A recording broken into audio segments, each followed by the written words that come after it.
Hello నమస్తే.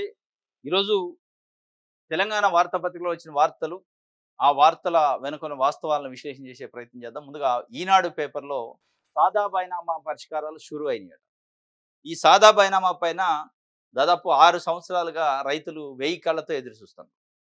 ఎంతమంది రైతులంటే 9,50,000 మంది రైతులు. 2020లో అప్లికేషన్‌లు తీసుకున్నారు. కేసీఆర్ ముఖ్యమంత్రిగా ఉన్నప్పుడు. సాదా బైనామాలో కొనుగోలు చేసిన డాక్యుమెంట్లు జత చేస్తూ పాస్‌బుక్ కోసం దరఖాస్తు చేసుకోండి అని చెప్పి.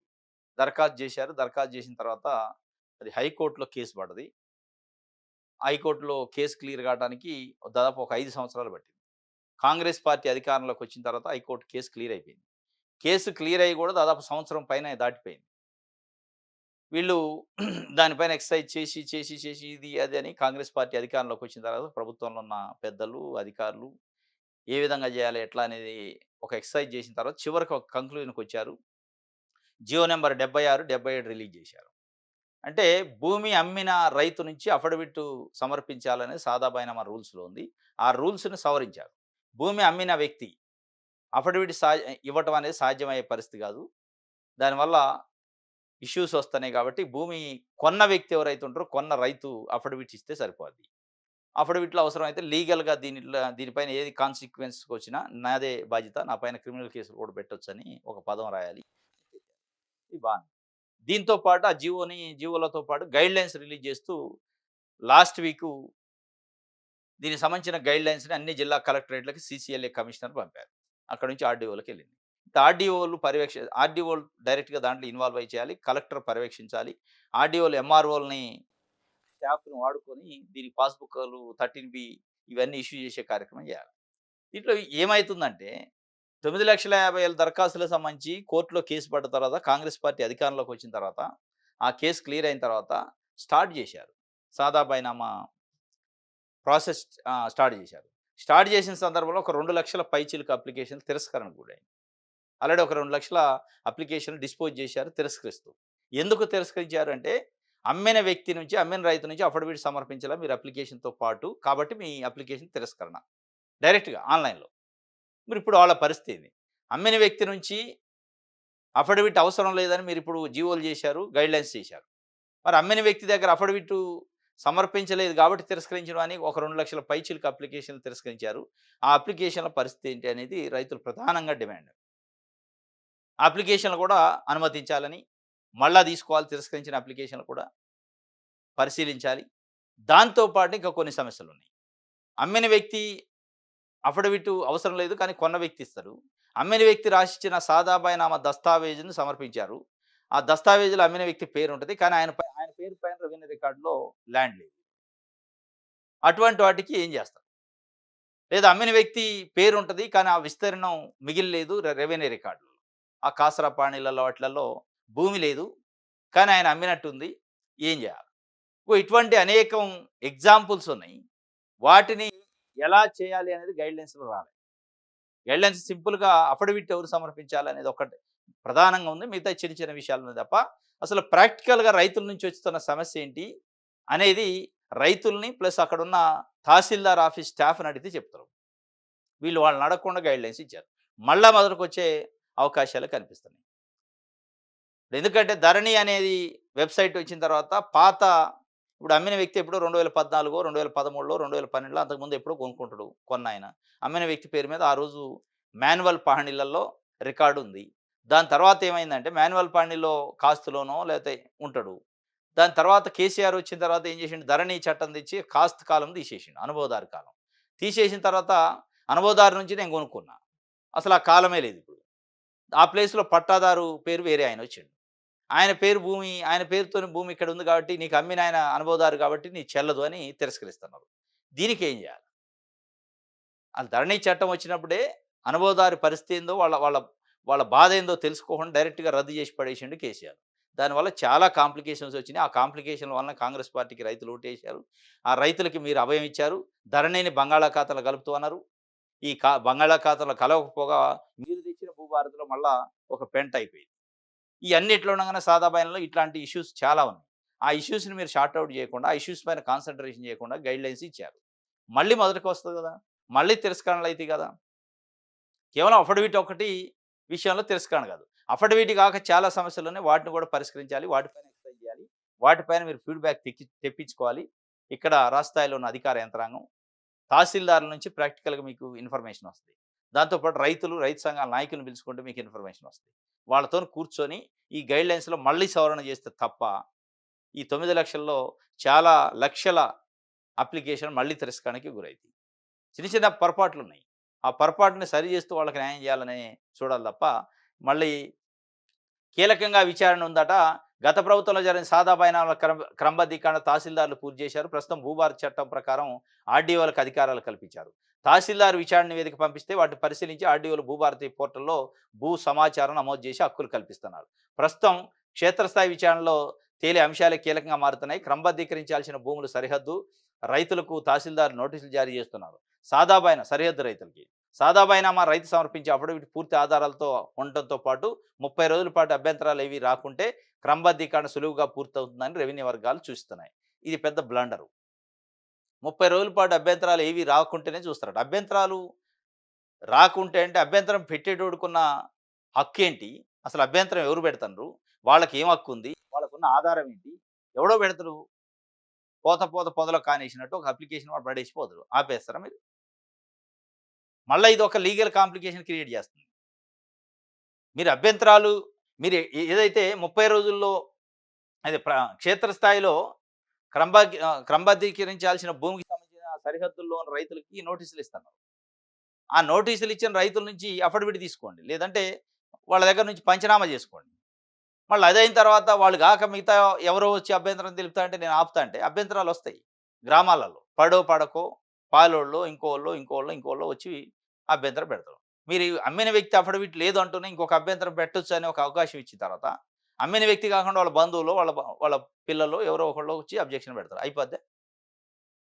ఇప్పుడు దానికి అర్థం ఏంటి? అమ్మిన వ్యక్తి అఫిడవిట్ అవసరం లేదని చెప్పిన తర్వాత, మళ్ళీ అభ్యంతరం పెట్టొచ్చు అని చెప్పిన తర్వాత 2 చెప్తున్నారు. కాంట్రా అయితుంది.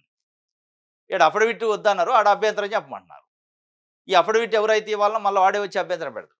ఆపేస్తారుగా మీరు.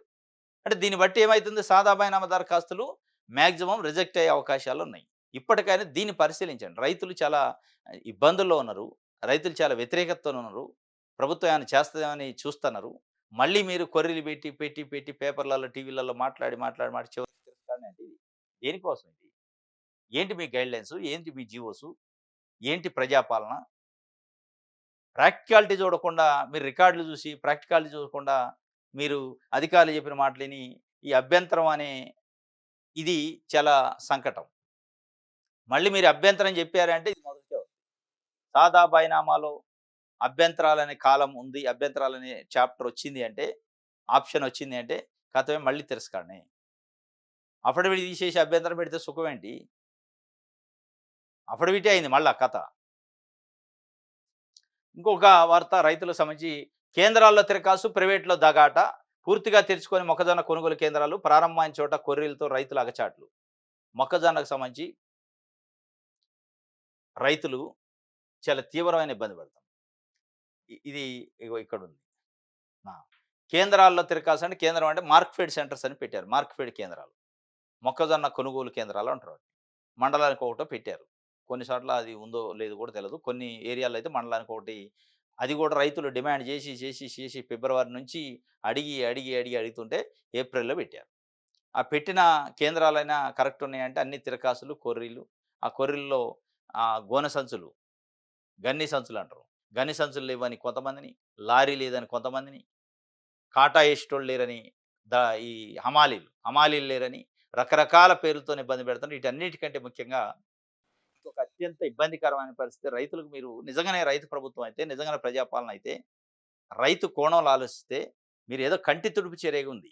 కేంద్రాలు పెట్టిన వాటి పెట్టినాం, మేము కూడా పెట్టినాం అని అనిపించుకోవడానికి తప్ప, ఎవరైనా విమర్శలు చేస్తే మేము మార్క్‌ఫెడ్ సెంటర్‌లో పెట్టి కొనుగోలు చేస్తున్నాం అని చెప్పినట్టే ఉంది తప్ప, చెప్పడానికి పనికొచ్చే విధంగా ఉంది తప్ప, అక్కడ నిజంగా మీరు కమిట్మెంట్‌తోని రైతు కోణంలో ఆలోచించి కేంద్రాలు పెట్టలే. ఎందుకంటే, ఒక ఎకరానికి మొక్కజొన్న 40-50 క్వింటాలు పండుతుంది.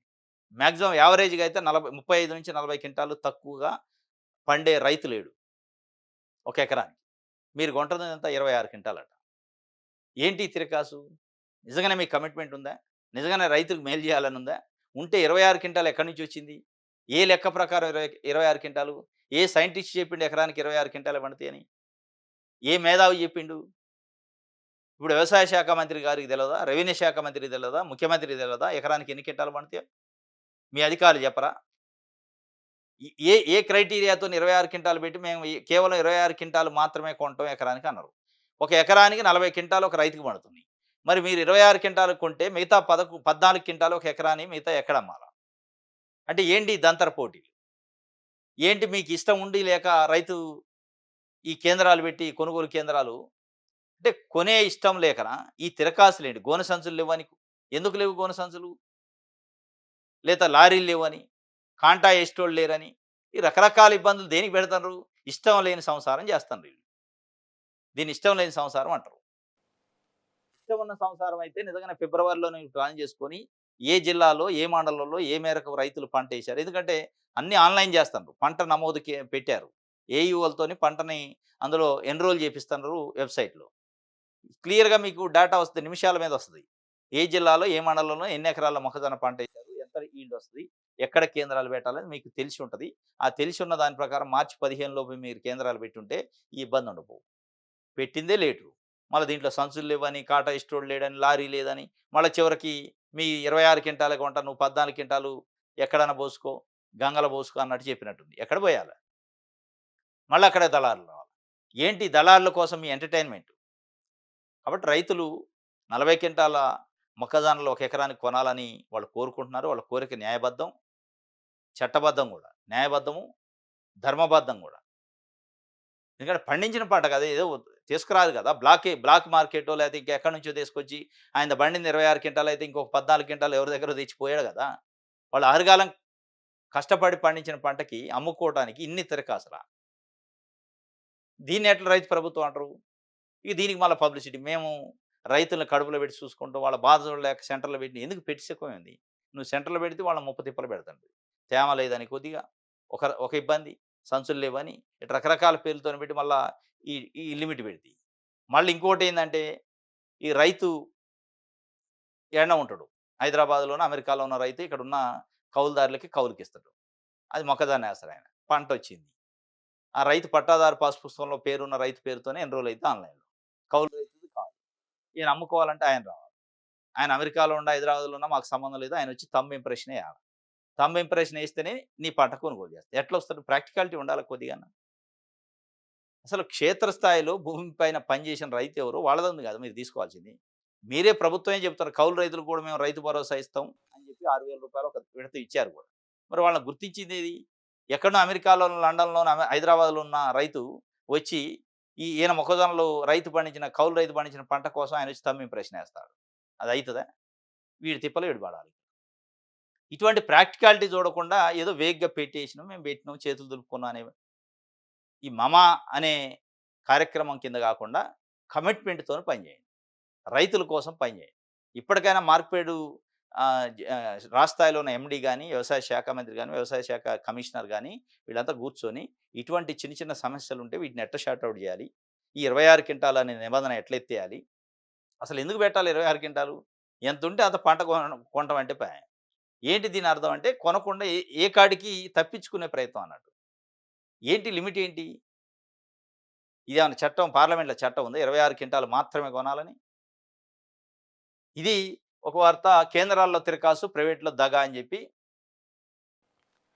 ఖమ్మం జిల్లా కొణిజర్లలో గన్ని సంచులు లేక కళ్ళంలోనే మొక్కలు రాసులట. గన్ని సంచులు అంటే నింపుకునే సంచులు, బస్తాలు. అయి లేక ఇట్లా వదిలేస్తారు. పైన మబ్బులు పడతాయి, వర్షాలొస్తాయి. మొత్తం వర్షంలో కొట్టకపోతాయి. అప్పుడు మళ్ళీ వీళ్ళెళ్ళి పరామర్శలు, రాజకీయ నాయకులు. మేము ఆదుకుంటాం, మేము అభయం ఇస్తాం, మేము అండగా ఉంటాం. ఏంది నువ్వు అండగా ఉండేది? అసలు రైతు ఆరుగాలం పండించిన పంటని కొనండ్రా నాయన అంటే టైంకి కొంటే అయిపోద్ది కదా! వాళ్ళు పంటేసిన కాడ నుంచి మీరు తిప్పలో పెడతారు. యూరియా లేక కొద్ది రోజులు లైన్‌లో నిలబడి. ఇప్పుడు మళ్ళా పంట చేతికొచ్చాక కొనే కేంద్రాల కోసం కొద్ది రోజులు వెయిటింగ్.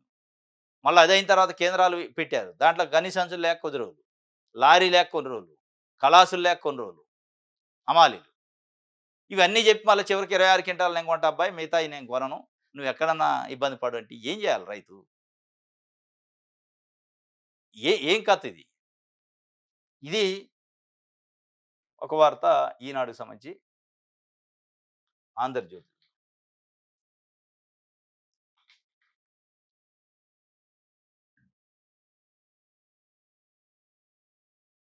రైట్.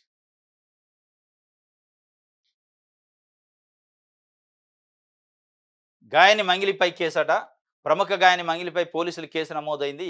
తన సోదరుడు మరో ముగ్గురితో కలిసి పెట్టుబడుల పేరుతో మంగ్లీ పలువురిని మోసం చేశారని, బాధితుల తరపున కేసు తీసుకున్నందుకు తనను చంపుతానన్నారంటూ తార్నాక విజయపురి కాలనీకి చెందిన సింగపోగు సుబ్బారావు అనే న్యాయవాది చేసిన ఫిర్యాదు మేరకు పంజాగుట్ట పోలీసులు ఈ కేసు నమోదు చేశారు.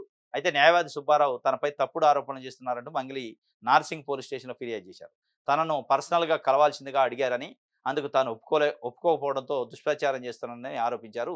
ఆలస్యంగా వెలుగులోకి వచ్చిన ఈ వ్యవహారంపై పంజాగుట్ట పోలీసులు న్యాయవాది సుబ్బారావు తెలిపిన వివరాల ప్రకారం రమావత్ మధు, మధుపాల్ అలియాస్ భరత్ చౌహాన్ అట, వీళ్ళందరి పైన మంగ్లీ సోదరుడు శివ, సింగర్ మంగ్లీ అంటే సత్యవతి ఆమె పేరు, తదితరులు Gokula Nandan infra India private limited పేరుతో సూక్ష్మ రుణాలు, కోకాపేటలో పబ్బు, రెస్టారెంటు, హాస్పిటళ్లు, స్కూళ్లు, సిమెంట్ ఫ్యాక్టరీలు తదితర వ్యాపారాల్లో పెట్టుబడులు పెడితే అధిక లాభాలు వస్తాయని పలువురిని నమ్మించారు. హేమాకాంత్ రెడ్డి, మధుసూదన్ రెడ్డి, తిరుమల్ తదితరుల వద్ద నుంచి 9.5 కోట్ల నుంచి 10 కోట్ల వరకు వసూలు చేశారు. మరో 100 మంది నుంచి 100 నుంచి 200 మంది నుంచి ఇలా 150 కోట్ల నుంచి 200 కోట్లు, ఇదంతా ఏదో సూక్ష్మ అంటే మైక్రో ఫైనాన్సింగ్ పెట్టి డబ్బులు వసూలు చేశారట.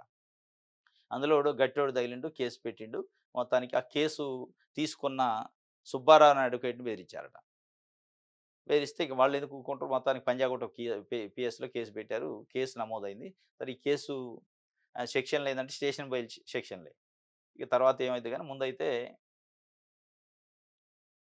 ఇప్పటికే ఆమె పైన ఒక బర్త్‌డే పార్టీకి సంబంధించి డ్రగ్స్ అది ఆరోపణలున్నాయి. రైట్.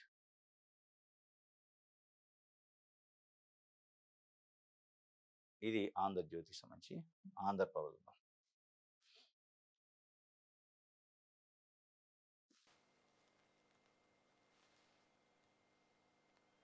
సాదా పరిణామాలపై ఫోకస్సు అడ్డగోలు నిబంధనలకు పాత్ర, సరళీకృత విధానాల అమలుకు అనుమతులు అని చెప్పి ఫోకస్ పెట్టిన అంటున్నారు. సరళీకృత విధానాలు అంటున్నారు, అనుమతులు అంటున్నారు గానీ మళ్ళా కొర్రీలే ఉన్నాయి దాంట్లో. ఆ కొర్రీలు తీసేయాల.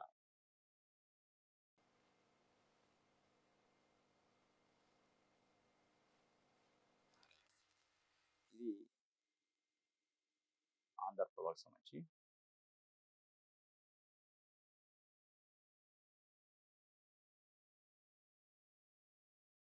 రైట్. అమీన్‌పూర్‌లో హైడ్రా బిగ్ ఆపరేషన్ అట. 15,000 కోట్ల విలువైన 1263 ఎకరాల భూమి స్వాధీనం.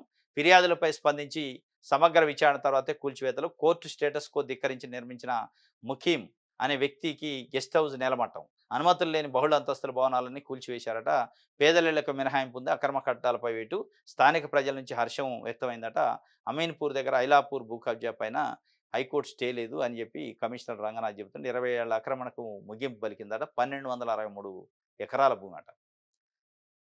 1263 ఎకరాల భూమిని దాదాపు ఎన్ని సంవత్సరాలు, 20 ఏళ్ల క్రితం ఆక్రమిస్తే 20 ఏళ్ల నుంచి ఉన్న ప్రభుత్వాలు ఏం చేసినాయి, అధికారులు ఏం చేశారు, సిగ్గుతోని తలదించుకోవాలి. ఈరోజు కూల్చేసినందుకు హర్షం వ్యక్తం చేయడం కాదు. ఈ కూల్చేసిన హైడ్రా కూడా గవర్నమెంట్‌లో ఒక వ్యవస్థనే. సరే సంతోషం, కూల్చేశారు, కనిపెట్టారు, అదొక భాగం. కానీ ఇప్పటివరకు సార్ హైడ్రా వచ్చి కళ్ళు తెరిచి చూసే వరకు ఇప్పటివరకు ఉన్న జీహెచ్ఎంసీ వాళ్ళకి గానీ, మున్సిపల్ వాళ్ళకి గానీ, ఇరిగేషన్ వాళ్ళకి గానీ, ఎవ్వడికి రెవెన్యూ వాళ్ళకి గానీ కళ్ళు లేవా? ఆఫీసర్లు పని చేయట్లేదా? ఆ ప్రాంతానికి ఆఫీసర్లు ఎళ్ళరా? అది నిషేధిత ప్రాంతమా? అంటే ఏ స్థాయిలో భూ కబ్జాలున్నాయి, ఏ స్థాయిలో దీని వెనక రాజకీయ నాయకులున్నారు, రాజకీయ అండలున్నాయి అనేది అర్థమైంది.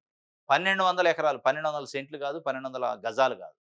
1263 ఎకరాలను భూ కబ్జా చేస్తే వీళ్ళకెవరికీ ఆ సుద్దపూస ఆఫీసర్‌లకి ఎవడికి కనపడలే. అంటే దీని వెనక కంపల్సరీ అధికారులుంటరు. కానీ దురదృష్టం ఏంటంటే, సంతోషం 1263 ఎకరాలు, 15,000 కోట్ల విలువైన భూమిని హైడ్రా కాపాడింది. సరే పేదల గుడిసెలు కూడా కూల్చారు, అదొక భాగం. అయితే అసలు ఈ 1263 ఎకరాలు 20 సంవత్సరాల నుంచి ఆక్రమణకి, కబ్జాకు గురి కావడానికి సహకరించిన అధికారులని ఎంతమందికి జైలుకి పంపుతారు మీరు? అధికారులు ఎవడో పట్టుకొస్తారా ఇప్పుడు మీరు? ఎందుకు అధికారులు చర్యలు తీసుకోవట్లే? నాకు తెలిసి 1263 ఎకరాలు 20 ఏళ్ల క్రితమే ఆక్రమించారు అంటే దీనిపైన ఎన్నో కంప్లెయింట్‌లొచ్చుంటాయి. దాంట్లో డౌటే లేదు. ఆ కంప్లెయింట్ చెత్తబుట్టలో ఏసుంటారు ఈళ్ళు అధికారులు. లంచాల మత్తులో తూగుతూ రెవెన్యూ అధికారులు గాని, ఇరిగేషనోళ్ళు గాని, మున్సిపల్ ఆఫీసర్లు గాని, హెచ్ఎండీ ఆఫీసర్లు గాని వీళ్ళంతా లంచాలు తీసుకొని చూసి చూడనట్టు వ్యవహరించబట్టి 1263 ఎకరాలు గెస్ట్ హౌస్‌లు కట్టుకోవటం, బిల్డింగ్‌లు కట్టుకోవటం, అపార్ట్మెంట్‌లు కట్టుకోవడం జరిగింది. దీని అంతటికి సహకరించిన అధికారులు ఎవరు? ఆ అధికారులను తీసుకొచ్చి లోపటేసే కార్యక్రమం ఏమన్నా ఉందా? కేవలం మేము కూల్చినాం 1263 ఎకరాలు 15,000 కోట్ల ఆస్తిని మేము కాపాడినాం. ఈ కాపాడటానికంటే ముందు 20 సంవత్సరాలు దాన్ని అనుభవించిన ఎవరు వ్యక్తులు? అనుభవించడానికి సహకరించిన అధికారులెవరు? వాళ్ళందరి పైన ఏం క్రిమినల్ కేసులుంటాయి? ఆ క్రిమినల్ కేసులు భవిష్యత్తులో ఇంకొక ఆఫీసర్‌కి చూపించి, ఇగో ఇట్లా ఉంటది అనే పరిస్థితి ఎందుకు చెప్పట్లే? హైడ్రా కూల్చుకుంటూ పోతుంది. అసలు ఈ నిర్మాణానికి సహకరించిన అధికారులను కూడా తీసుకుపోయి జైల్‌లో పెట్టాలి. క్రిమినల్ కేసులు పెట్టాలి. బయటికి రాకుండా చేస్తే ఇంకొక ఆఫీసర్ భయపడతాడు. మీరు కూల్చుతారు, ఇంకోడు మళ్ళొచ్చి రేపు లంచం తీసుకొని మళ్ళా పర్మిషన్ ఇస్తాడు. ఏముంటది దీంట్లో లాభం ఏంటి? మీరిక్కడ కూల్చారు ఇది ఏంది ఐలాపూర్‌లో. అమీన్‌పూర్ దగ్గర ఐలాపూర్‌లో. కాపాడారు 15,000 కోట్ల రూపాయల ఆస్తి. ఎంతని కూలుస్తారు? ఎంతని చేస్తారు? అసలు వ్యవస్థలో అధికారి భయపడాలి గదా! వ్యవస్థలో వ్యక్తులు భయపడాలి గదా! వ్యవస్థను చూసి ఎవడికి భయం లేదు. ఆ భయం ఎందుకు లేదు? మీరు నిర్మించారు అక్రమంగా కాబట్టి కూలుస్తున్నాం అంటున్నారే తప్ప, ఆ నిర్మించడానికి సహకరించిన అధికారిని ఒక్కడినంటే ఒక్కడిని హైడ్రా ఈ రోజు వరకు అరెస్ట్ చేసి జైల్‌లో పెట్టి క్రిమినల్ చర్యలు తీసుకోలే. తీసుకునే అసలు అది ఆ ఆలోచన కూడా చేయట్లే మీరు. కేవలం సంబరాలు, సంకలు గుద్దుకుంటున్నారు. మేము కూల్చినాం, మేము కాపాడినాం, మేము కాపాడినాం అని. అది చేస్తే తప్ప మీరు కూల్చుకుంటూ పోతే మళ్ళా అనుమతి ఇత్తరు. ఇంకొక గవర్నమెంట్ వద్ది. మళ్ళా 5 సంవత్సరాల తర్వాత ఎవడొస్తాడు. ఇదే 1200 ఎకరాలు మళ్ళా అనుమతులొస్తాయి. మళ్ళా కట్టుకుంటాడు. వాడు కోర్టుకు పోతాడు, తెచ్చుకుంటాడు అన్నీ ఉంటాయి. ఇది కాదు శాశ్వతమైన పరిష్కారం ఏంటంటే కూల్చాలి. కూల్చివేతల కంటే ముందు అసలు దానికి పర్మిషన్స్ దానికి ఇయన్నీ అనుమతులు ఇచ్చినోడు, కబ్జా చేయడానికి సహకరించిన అధికారులని తీసుకొచ్చి జైల్‌లో పెట్టి మళ్ళా బయటకి రావద్దు వాడు. ఆ స్థాయిలో చేస్తే అధికారులు భయపడతారు భవిష్యత్తులో ఇట్లాంటి పనులు చేయడానికి. ఇది ఒక వార్త ఆంధ్రప్రభకు సంబంధించి.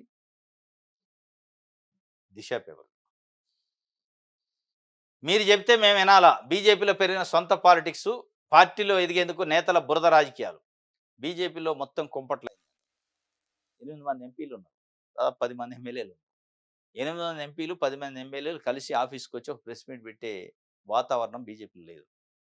ఒక ఎంపీ ఇటు పోతే ఇంకొక ఎంపీ, ఒక ఎంపీ ఉత్తరం అంటే ఇంకొక ఎంపీ దక్షిణం. ఇంకొక ఎంపీ పడమట అంటే ఇంకొక ఎంపీ తూర్పు. ఒకాయన ఢిల్లీకి ఉత్తరాలు రాస్తాడు. ఇంకొకాయన మెయిల్‌లు పెడతాడు.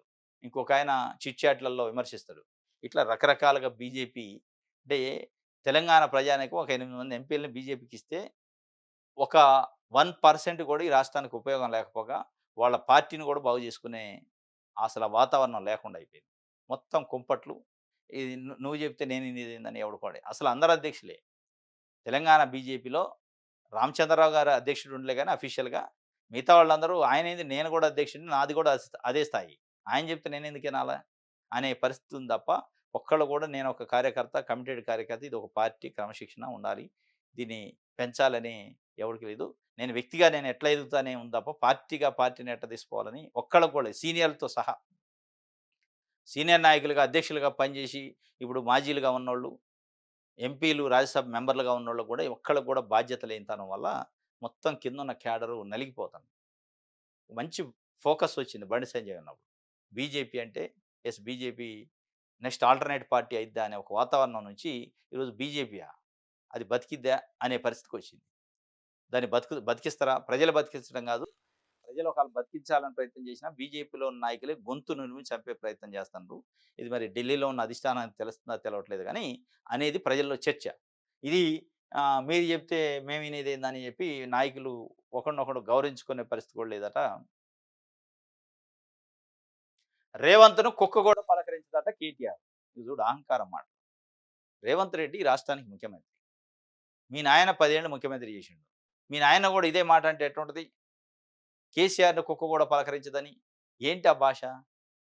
మీరు రాజకీయ నాయకులు రాజకీయాలు మాట్లాడండి. ప్రజల పక్షాన మాట్లాడండి. రాజకీయ విమర్శలు చేసుకోవాలి.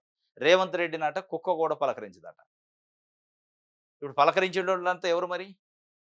కుక్క కూడా పలకరించరంటే రోజు చాలామంది పలకరిస్తా ఉంటారు. అధికారులు ఆయన చుట్టూ తిరుగుతుంటారు. ఎవరిని అవమానిస్తున్నారు మీరు?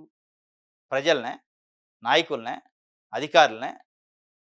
ముఖ్యమంత్రి రాష్ట్రానికి ముఖ్యమంత్రిగా కొన్ని వేల మంది రోజు వచ్చి కలుస్తా ఉంటారు, మాట్లాడుతా ఉంటారు.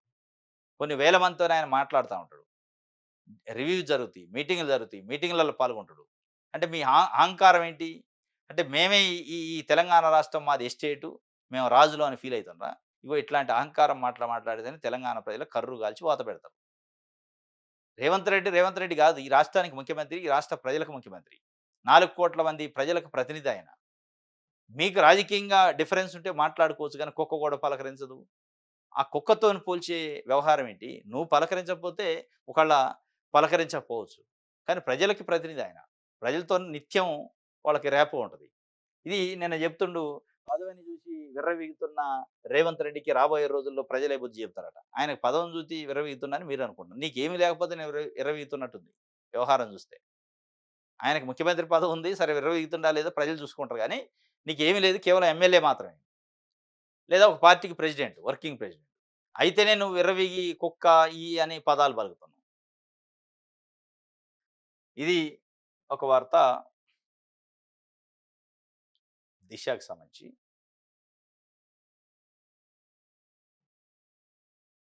రైట్. మన తెలంగాణ.